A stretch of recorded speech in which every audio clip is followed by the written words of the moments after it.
তারাও জনগণকে স্বাধীনতার সুফল এনে দিতে পারে না।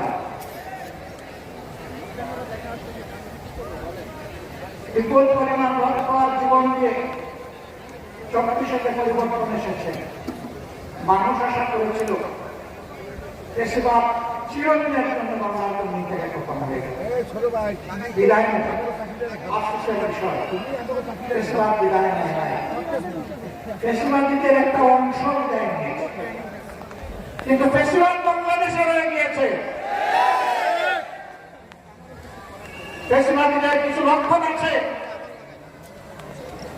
1 নম্বর লক্ষণ হচ্ছে দুর্নীতি,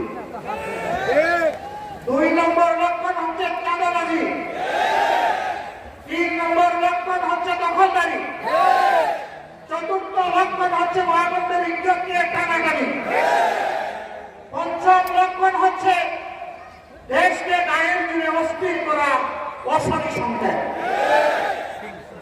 সকল লক্ষণ আজকে বিদ্যমান।